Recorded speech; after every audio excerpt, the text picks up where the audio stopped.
Hi ಎಲ್ಲರಿಗೂ ನಮಸ್ಕಾರ. Welcome back to Hasanmukhi vlogs. So ಇವತ್ತಿನ ಈ ವ್ಲಾಗ್ನಲ್ಲಿ ಸ್ಟೇಜ್ವಾನ್ ಫ್ರೈಡ್ ರೈಸ್ ಮಾಡೋದು ಹೇಗೆ ಅಂತ ಹೇಳಿ ತೋರಿಸ್ಕೊಡ್ತಾ ಇದ್ದೀನಿ. ಸೊ ಮೊದಲನೇದಾಗಿ ಇವಾಗ ಒಂದು ಕಡಾಯಿ ತೊಗೊಂಡಿದ್ದೀನಿ. ಸೊ ಜೊತೆಗೆ ಇಲ್ಲಿ ಆಲ್ರೆಡಿ ರೈಸ್ ಮಾಡಿಟ್ಕೊಂಡಿದ್ದೀವಿ. ಸೊ ರೈಸ್ ಮಾಡಿಟ್ಕೊಂಡಿರೋದು ಇಲ್ಲಿ ರೆಡಿಯಾಗಿದೆ. ಜೊತೆಗೆ ನೀವು ನೋಡ್ತಾ ಇರ್ಬೋದು ಈರುಳ್ಳಿ, ಕ್ಯಾರೆಟು. ಒಂದು ಕ್ಯಾರೆಟ್ನ ನಾನು ಈ ಥರ ಸಣ್ಣ ಸಣ್ಣದಾಗಿ ಹೆಚ್ಕೊಂಡಿದ್ದೀನಿ. ಆ್ಯಕ್ಚುಲಿ ಇನ್ನೂ ಸಣ್ಣದಾಗಿ ಹೆಚ್ಚಬೇಕು. ಜೊತೆಗೆ ಒಂದು ಈರುಳ್ಳಿ ತೊಗೊಂಡಿದ್ದೀನಿ. ಜೊತೆಗೆ ಒಂದು ಕ್ಯಾಪ್ಸಿಕಮ್ನ ಈ ಥರ ಹೆಚ್ಕೊಂಡಿದ್ದೀನಿ.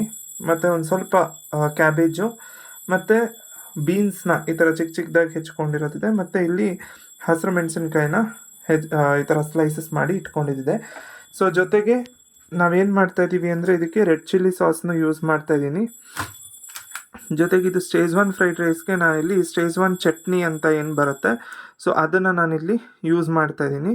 ಸೊ ಇದು 1 ರಿಂದ 2 ಟೀ ಸ್ಪೂನ್ ಅಷ್ಟು ಆ್ಯಡ್ ಮಾಡ್ತೀನಿ ಅದಕ್ಕೆ. ಆ್ಯಂಡ್ ಜೊತೆಗೆ main ingredient soya sauce, so ಅದು ಕೂಡ ಇದೆ. ಆ್ಯಂಡ್ ಆಲ್ಸೋ ಟೊಮ್ಯಾಟೊ ಕೆಚಪ್ ಇದೆ.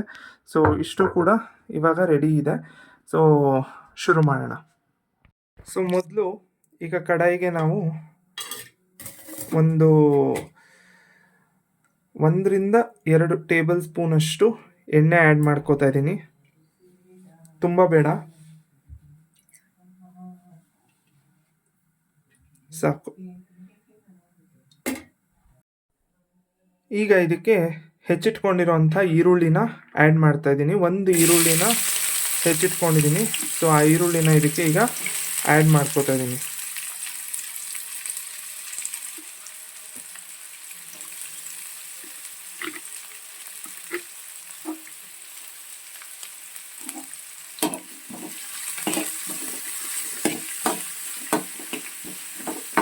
ಸ್ವಲ್ಪ ಈರುಳ್ಳಿ ಗೋಲ್ಡನ್ ಕಲರ್ ಬರೋ ತನಕ ಲೈಟಾಗಿ ಫ್ರೈ ಮಾಡ್ಕೊಳ್ಳಿ.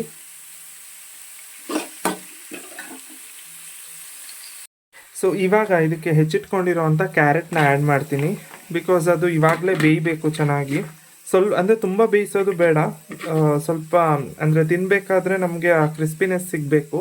ಸೊ ಹಾಗಾಗಿ ತುಂಬ ಅಂದರೆ ಈಗಲೇ ಬೇಯಿಸೋದೇನು ಬೇಡ. ಬಟ್ ಸ್ಟಿಲ್ ನಾವು ಈರುಳ್ಳಿ ಫ್ರೈ ಮಾಡೋವಾಗಲೇ ಕ್ಯಾರೆಟು ಮತ್ತು ಬೀನ್ಸ್ನ ಸ್ವಲ್ಪ ಫ್ರೈ ಮಾಡ್ಕೊಬೇಕು. ಅದೆಲ್ಲ ತುಂಬ ಹಸಿ ಹಸಿ ಅನಿಸುತ್ತೆ. ಸೊ ಈಗ ಬೀನ್ಸ್ನು ಕೂಡ ಆ್ಯಡ್ ಮಾಡ್ತಾ ಇದ್ದೀನಿ.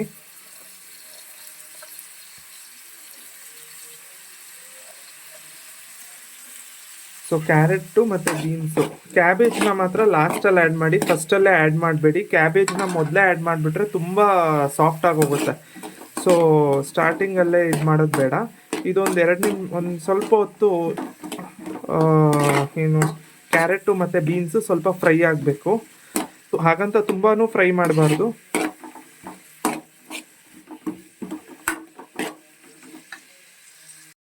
ನಾನು ಬೇಯಬೇಕಾದ್ರೇ ಸ್ವಲ್ಪ ಬೇಗ ಬೇಯಲಿ ಅಂತ ಸ್ವಲ್ಪ ಉಪ್ಪು ಆ್ಯಡ್ ಮಾಡ್ಕೋತಾ ಇದ್ದೀನಿ. ಉಪ್ಪನ್ನು ನೋಡ್ಕೊಂಡು ಆ್ಯಡ್ ಮಾಡಿ, ಬಿಕಾಸ್ ಸಾಸಲ್ಲೂ ಕೂಡ ಉಪ್ಪಿರುತ್ತೆ. ಜೊತೆಗೆ ನಾನೀಗ ಹಸಿಮೆಣಸಿನ್ಕಾಯಿನ ಸ್ಲೈಸ್ ಮಾಡ್ಕೊಂಡಿದ್ನಲ್ಲ, ಅದನ್ನು ಈ ಸ್ಟೇಜಲ್ಲೇ ಆ್ಯಡ್ ಮಾಡಿಬಿಡ್ತೀನಿ. ಸೊ ಇಷ್ಟೂ ಈಗ ಆ್ಯಡ್ ಮಾಡಿ ಸ್ವಲ್ಪ ಹೊತ್ತು ಫ್ರೈ ಆಗಲಿ. ತುಂಬ ಹೊತ್ತು ಫ್ರೈ ಮಾಡೋ ಅವಶ್ಯಕತೆ ಇಲ್ಲ. ಬಟ್ ಕ್ಯಾರೆಟು ಮತ್ತು ಬೀನ್ಸ್ ಏನಿದೆಯಲ್ಲ ತುಂಬ ಹಸಿ ಇರೋದು, ಸ್ವಲ್ಪ ಬೇಯಬೇಕು.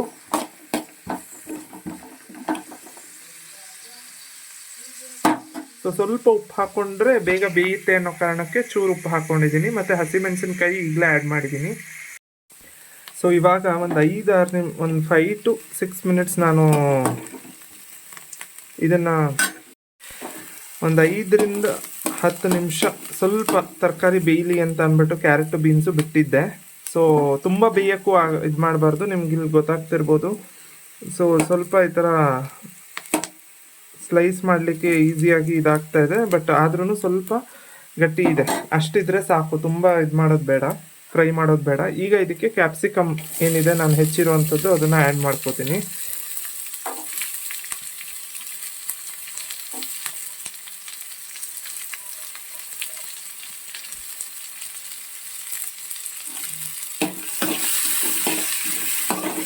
ಸೊ ಕ್ಯಾಪ್ಸಿಕಮ್ ಆ್ಯಡ್ ಮಾಡಿದ್ದೀನಿ. ಇದೊಂದು 2 ನಿಮಿಷ ಫ್ರೈ ಆಗಲಿ.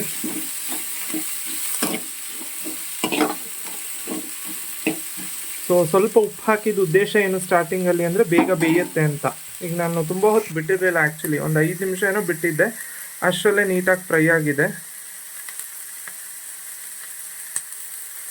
ಈಗ ಇದಕ್ಕೆ 1 ಟೀ ಸ್ಪೂನಷ್ಟು ಜಿಂಜರ್ ಗಾರ್ಲಿಕ್ ಪೇಸ್ಟ್ನ ಇಲ್ಲಿ ಆ್ಯಡ್ ಮಾಡಿದ್ದೀನಿ. So ginger garlic paste add ಮಾಡಿ ಈಗ ಇದನ್ನೊಂದು ಸ್ವಲ್ಪ ಅದರದ್ದು ಹಸಿ ವಾಸನೆ ಹೋಗೋ ತನಕ ನೀಟಾಗಿ ಫ್ರೈ ಮಾಡ್ಕೋಬೇಕು. ಜಿಂಜರ್ ಗಾರ್ಲಿಕ್ ಪೇಸ್ಟು ಕೂಡ ಆ್ಯಡ್ ಮಾಡ್ಬೋದು, ಇಲ್ಲ ಅಂದರೆ ಜಿಂಜರ್ ಮತ್ತು ಗಾರ್ಲಿಕ್ನ ಸಪ್ರೇಟಾಗಿ ಚಿಕ್ಕದಾಗಿ ಹೆಚ್ಚಿ ಕೂಡ ಹಾಕ್ಬೋದು, ಎರಡೂ ಮಾಡ್ಬೋದು. ನಾನಿಲ್ಲಿ ಪೇಸ್ಟ್ ಆ್ಯಡ್ ಮಾಡಿದ್ದೀನಿ. So ginger garlic paste add ಮಾಡಿದ್ಮೇಲೆ ಅದರದ್ದು ಏನು ಹಸಿ ವಾಸನೆ ಇದೆ ಅದು ಹೋಗೋ ತನಕ ನೀಟಾಗಿ ಫ್ರೈ ಮಾಡ್ಕೋಬೇಕು 1-2 ನಿಮಿಷ.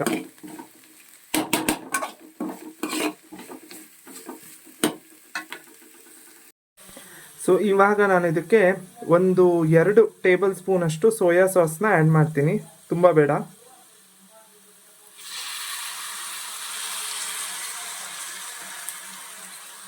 ಈಗ ಇದಕ್ಕೆ 1 ಟೇಬಲ್ ಸ್ಪೂನ್ ಅಷ್ಟು ಟೊಮ್ಯಾಟೊ ಕೆಚಪ್ನ ಆ್ಯಡ್ ಮಾಡ್ತಾ ಇದ್ದೀನಿ. ಸೊ ಅದನ್ನು ಕೂಡ ಆ್ಯಡ್ ಮಾಡಿ ನೀಟಾಗಿ ಮಿಕ್ಸ್ ಮಾಡ್ಕೊಳ್ಳೋಣ.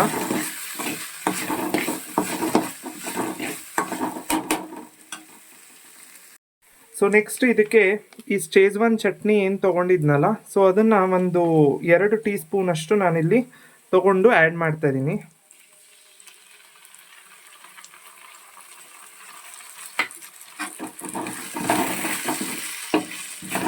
ಸೊ ಶೇಜ್ವಾನ್ ಫ್ರೈಡ್ ರೈಸ್ ಆಗಿರೋದ್ರಿಂದ ಅದರದ್ದೇ ಫ್ಲೇವರ್ ಇರುವಂಥ ಇದನ್ನು ನಾನು ತೊಗೊಂಬಂದಿದ್ದೆ. ಸೊ ಅದನ್ನು ನಾನು ಆ್ಯಡ್ ಮಾಡಿದ್ದೀನಿ.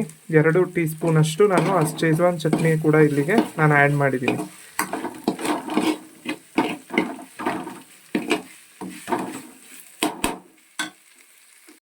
ಸೊ ಇವಾಗ ಇದಕ್ಕೆ ನಾನು ರೆಡ್ ಚಿಲ್ಲಿ ಸಾಸ್ನ ನಾನು ಆ್ಯಡ್ ಮಾಡ್ತಾ ಇದ್ದೀನಿ. ರೆಡ್ ಚಿಲ್ಲಿ ಸಾಸ್ ಇದು. ಸೊ ಇದನ್ನು 1 ಟೀ ಸ್ಪೂನ್ ಅಷ್ಟು ನಾನಿಲ್ಲಿ ಆ್ಯಡ್ ಮಾಡ್ತಾ ಇದ್ದೀನಿ.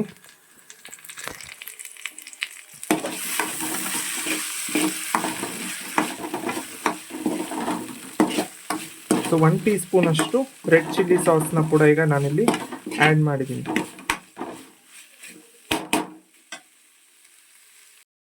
ಸ್ವಲ್ಪ ರುಚಿಗೆ ತಕ್ಕಷ್ಟು ಉಪ್ಪನ್ನು ಆಲ್ರೆಡಿ ಆ್ಯಡ್ ಮಾಡಿದೆ ತರಕಾರಿ ಬೇಯಿಸುವಾಗ, ಸ್ವಲ್ಪ ನೋಡ್ಕೊಂಡು ಆ್ಯಡ್ ಮಾಡಿ. ಯಾಕಂದರೆ ಸೋಯಾ ಸಾಸಲ್ಲೂ ಕೂಡ ಉಪ್ಪಿರುತ್ತೆ, ಮತ್ತು ನಾವು ಆ್ಯಡ್ ಮಾಡಿರೋವಂಥ ಸೋಯಾ ಚಟ್ನಿಲೂ ಸ್ವಲ್ಪ ಉಪ್ಪಿರುತ್ತೆ. ಸೊ ಹಾಗಾಗಿ ತುಂಬ ಉಪ್ಪು ಆ್ಯಡ್ ಮಾಡೋದು ಬೇಡ. ಸೊ ನೋಡ್ಕೊಂಡು ಆ್ಯಡ್ ಮಾಡಿದ್ದೀನಿ, ಮತ್ತು ಬೇಕಾದರೆ ಆ್ಯಡ್ ಮಾಡ್ಕೋಬೋದು ಲಾಸ್ಟಲ್ಲಿ. ಆಮೇಲೆ ಒಂದು ಸ್ವಲ್ಪ 1/4 ಟೀ ಸ್ಪೂನಿಂದ ಅರ್ಧ ಟೀ ಸ್ಪೂನಷ್ಟು ಪೆಪ್ಪರ್ ಪೌಡರ್ನ ಆ್ಯಡ್ ಮಾಡ್ತೀನಿ. ಸೊ ಇದು ಕೂಡ ಇಂಪಾರ್ಟೆಂಟ್ ಇಂಗ್ರೀಡಿಯೆಂಟೇ ಪೆಪ್ಪರ್ ಪೌಡರು. ಸೊ ಅದನ್ನು 1/4 ಟೀ ಸ್ಪೂನಿಂದ ಅರ್ಧ ಟೀ ಸ್ಪೂನಷ್ಟು ಆ್ಯಡ್ ಮಾಡಿ ಮಿಕ್ಸ್ ಮಾಡ್ಕೋತಾ ಇದ್ದೀನಿ. ಲಾಸ್ಟಲ್ಲಿ ಕ್ಯಾಬೇಜ್ನ ಆ್ಯಡ್ ಮಾಡ್ತೀನಿ. ಮೊದಲೇ ಆ್ಯಡ್ ಮಾಡಿರಲಿಲ್ಲ, ಯಾಕಂದರೆ ಮೊದಲೇ ಕ್ಯಾಬೇಜ್ನ ನೀವು ಆ್ಯಡ್ ಮಾಡಿಬಿಟ್ರೆ ಫುಲ್ಲು ಸಾಫ್ಟಾಗಿ ಹೋಗುತ್ತೆ. ಸೊ ತಿನ್ನಬೇಕಾದ್ರೆ ಅದಕ್ಕೆ ಕರುಮ್ ಫೀಲ್ ಬರಲ್ಲ. ಸೊ ಅದಕ್ಕೋಸ್ಕರ ಕ್ಯಾಬೇಜ್ನ ಮಾತ್ರ ಲಾಸ್ಟಲ್ಲಿ ಆ್ಯಡ್ ಮಾಡ್ಕೊಂಡಿದ್ದೀನಿ. ಸೊ ಈಗ ಲಾಸ್ಟಲ್ಲಿ ಇದನ್ನು ಆ್ಯಡ್ ಮಾಡಿಕೊಂಡು ಫ್ರೈ ಮಾಡ್ಕೊಂಡಿದ್ದೀನಿ. ಇನ್ನೊಂದು ಇಂಪಾರ್ಟೆಂಟ್ ಥಿಂಗ್ ಏನಪ್ಪ ಅಂದರೆ, ಫ್ರೈಡ್ ರೈಸಲ್ಲಿ ಪೆಪ್ಪರ್ನ ತುಂಬ ಆ್ಯಡ್ ಮಾಡಬೇಡಿ. ಸೊ ತುಂಬ ಪೆಪ್ಪರ್ ಆ್ಯಡ್ ಮಾಡಿದ್ರೂ ಆ ಫ್ಲೇವರ್ ಒಂಥರ ಅದೇ ಘಾಟ್ ಬರುತ್ತೆ. ಸೊ 1/4 ಟೀ ಸ್ಪೂನ್ ಅಥವಾ ಅರ್ಧ ಟೀ ಸ್ಪೂನ್ ಮೇಲೆ ಆ್ಯಡ್ ಮಾಡಬೇಡಿ. ಇವಾಗ ಇಲ್ಲಿ ಬೇಯಿಸಿಟ್ಕೊಂಡಿರೋ ರೈಸ್ ಏನಿದೆ ಇದನ್ನು ನಾನು ಇಲ್ಲಿಗೆ ಟ್ರಾನ್ಸ್ಫರ್ ಮಾಡ್ತೀನಿ. ಸೊ ಈಗ ರೈಸ್ ಆ್ಯಡ್ ಮಾಡ್ಕೊಂಡಿದ್ದೀನಿ. ಸೊ ನೀಟಾಗಿ ಇದನ್ನು ಮಿಕ್ಸ್ ಮಾಡ್ಕೊಳ್ಳೋಣ. ಸೊ ಇವಾಗ ರೈಸ್ನ ನೀಟಾಗಿ ಈ ಥರ ಮಿಕ್ಸ್ ಮಾಡ್ಕೊಂಡಿದ್ದೀನಿ. ಸೊ ನೀಟಾಗಿ ಮಿಕ್ಸ್ ಮಾಡ್ಕೊಂಡ್ಮೇಲೆ ನಮ್ಮ ಶೇಜ್ವಾನ್ ಫ್ರೈಡ್ ರೈಸ್ ಏನಿದೆ, ಹೋಮ್ ಮೇಡ್ ಫ್ರೈಡ್ ರೈಸ್ ರೆಡಿಯಾಗಿದೆ, ಮನೆಯಲ್ಲೇ ಮಾಡಿರೋದು. ಸೊ ಬಟ್ ಓನ್ಲಿ ಥಿಂಗ್ ಅಂದರೆ ಸಾಸ್ ಮಾತ್ರ ಹೊರಗಡೆಯಿಂದ ತಂದಿರೋದು. ಸೊ ಸಾಸು ಮನೆಯಲ್ಲೇ ಮಾಡ್ಬೋದು, ಅದು ನಾನು ಟ್ರೈ ಮಾಡಿಲ್ಲ. ಸೊ ಏನು ಶೇಜ್ವಾನ್ ಚಟ್ನಿ ಇದೆ ಅದು ಮನೇಲೇ ಮಾಡ್ಬೋದು ಆ್ಯಕ್ಚುಲಿ, ಬಟ್ ನಾನು ಹೊರಗಡೆಯಿಂದ ತಂದೆ. ಆ್ಯಂಡ್ ಸಾಸ್ ಎಲ್ಲ ಅಫ್ಕೋರ್ಸ್ ನಾನು ಅಂಗಡಿಯಿಂದನೇ ತಂದು ಹಾಕಿರೋದು. ಸೊ ಬಟ್ ಓನ್ಲಿ ಥಿಂಗ್ ಏನಂದರೆ ಮನೆಯಲ್ಲಿ ಮಾಡಿರೋದ್ರಿಂದ ನಾವು ಕ್ಲೆನ್ಲಿನೆಸ್ಸು ಮತ್ತು ಹೈಜೀನ್ ಮೇಂಟೈನ್ ಮಾಡಿರ್ತೀವಿ ಅನ್ನೋ ಒಂದೇ ಒಂದು ಉದ್ದೇಶಕ್ಕೆ ನಮಗೆ ಸ್ಯಾಟಿಸ್ಫ್ಯಾಕ್ಷನ್ ಅಷ್ಟೆ. ಸೊ ನೋಡ್ತಾ ಇರ್ಬೋದು ನಿಮ್ಮ ಶೇಜ್ವಾನ್ ಫ್ರೈಡ್ ರೈಸ್ ರೆಡಿ ಆಗಿದೆ ಆಲ್ರೆಡಿ. ಸೊ ಈಗ ಲಾಸ್ಟಲ್ಲಿ ಒಂದು ಸ್ವಲ್ಪ ಕೊತ್ತಂಬರಿ ಸೊಪ್ಪು ಆ್ಯಡ್ ಮಾಡಿದ್ರೆ ನಮ್ಮ Schezwan fried rice ready to serve. So ಈಗ ಲಾಸ್ಟಲ್ಲಿ ಇದಕ್ಕೆ ಕೊತ್ತಂಬರಿ ಸೊಪ್ಪನ್ನು ಆ್ಯಡ್ ಮಾಡ್ತಾಯಿದ್ದೀನಿ. ಆ್ಯಂಡ್ ಹಾಗೆ ನಾನು ಸ್ವಲ್ಪ ರುಚಿ ನೋಡಿದೆ, ಉಪ್ಪು ಒಂದು ಸ್ವಲ್ಪ ಕಮ್ಮಿ ಇತ್ತು. ಸೊ ಹಾಗಾಗಿ ಲಾಸ್ಟಲ್ಲಿ ಮತ್ತೆ ಒಂದು ಸ್ವಲ್ಪ ಉಪ್ಪು ಆ್ಯಡ್ ಮಾಡ್ಕೊಂಡಿದ್ದೀನಿ ನಾನು. ಸೊ ನಾನು ಏನಕ್ಕೆ ಸ್ಟಾರ್ಟಿಂಗಲ್ಲೇ ಉಪ್ಪು ಜಾಸ್ತಿ ಆ್ಯಡ್ ಮಾಡಿರಲಿಲ್ಲ ಅಂದರೆ ಸೋಯಾ ಸಾಸು ಮತ್ತು ನಾವು ಆ್ಯಡ್ ಮಾಡೋ ರೆಡ್ ಚಿಲ್ಲಿ ಸಾಸು ಮತ್ತು ಈ ಸ್ಟೇಜ್ವಾನ್ ಚಟ್ನಿನಲ್ಲೆಲ್ಲ ಸಾಲ್ಟ್ ಕಂಟೆಂಟ್ ಇರುತ್ತೆ. ಸೊ ಸ್ವಲ್ಪ ನೋಡ್ಕೊಂಡು ಹಾಕ್ಕೊಬೇಕು, ಎಸ್ಪೆಷಲಿ ಸೋಯಾ ಸಾಸ್ ಆ್ಯಡ್ ಮಾಡಿದಾಗ. ಸೊ ಅದಕ್ಕೋಸ್ಕರ ನಾನು ಸ್ಟಾರ್ಟಿಂಗಲ್ಲೇ ತುಂಬ ಉಪ್ಪು ಆ್ಯಡ್ ಮಾಡಿರಲಿಲ್ಲ. ಸೊ ಆಮೇಲೆ ಮತ್ತೆ ನೋಡಿಕೊಂಡು ಆ್ಯಡ್ ಮಾಡ್ಕೋಬೋದು ಅದಕ್ಕೆ. ಸೊ ಈಗ ಲಾಸ್ಟಲ್ಲಿ ಮತ್ತೆ ಸ್ವಲ್ಪ ಉಪ್ಪು ಸೇರಿಸಿದೆ ನಾನು, ಕಮ್ಮಿ ಇತ್ತು ಅದಕ್ಕೆ. ಸೊ ರೈಟ್ ನಾವು ನಮ್ಮ Schezwan fried rice ready to serve. So ಎಲ್ಲರೂ ಒಂದ್ಸಲ ಮನೇಲಿ ಟ್ರೈ ಮಾಡಿ ಹೇಗಿದೆ ಅಂತ ಹೇಳಿ ಕಮೆಂಟ್ ಸೆಕ್ಷನಲ್ಲಿ ತಿಳಿಸಿ. ಆ್ಯಂಡ್ ಯಾರೆಲ್ಲ ಹಸನ್ಮುಖಿ ವ್ಲಾಗ್ ಸಬ್ಸ್ಕ್ರೈಬ್ ಮಾಡಿಲ್ವೋ ದಯವಿಟ್ಟು ಸಬ್ಸ್ಕ್ರೈಬ್ ಮಾಡಿ ಅಂತ ಹೇಳ್ತಾ ಧನ್ಯವಾದ ಅರ್ಪಿಸ್ತೀನಿ. ಆ್ಯಂಡ್ ಆಲ್ಸೋ ಈಗ ಇದನ್ನು ಒಮ್ಮೆ ಸರ್ವ್ ಮಾಡಿ ನಿಮ್ಮೆಲ್ಲರ ಎದುರುಗಡೆ ಇದನ್ನು ಸ್ಟೇಜ್ವಾನ್ ಫ್ರೈಡ್ ರೈಸ್ನ ಪ್ರೆಸೆಂಟ್ ಮಾಡ್ತೀನಿ. So Schezwan fried rice ready to serve. So ತುಂಬ ಕಲರ್ಫುಲ್ ಆಗಿದೆ, ತುಂಬ ನಾನು ಟೇಸ್ಟು ನೋಡಿದೆ, ಆಲ್ರೆಡಿ ಚೆನ್ನಾಗಿದೆ. ಸೊ ನೀವೆಲ್ಲರೂ ಟ್ರೈ ಮಾಡಿ ಕಮೆಂಟ್ ಸೆಕ್ಷನ್ ಮುಖಾಂತರ ತಿಳಿಸಿ. ಆ್ಯಂಡ್ ಯಾರೆಲ್ಲ ಹಸನ್ಮುಖಿ ವ್ಲಾಗ್ ಸಬ್ಸ್ಕ್ರೈಬ್ ಮಾಡಿಲ್ವೋ ದಯವಿಟ್ಟು ಪ್ಲೀಸ್ ಡೂ ಸಬ್ಸ್ಕ್ರೈಬ್. ಧನ್ಯವಾದಗಳು.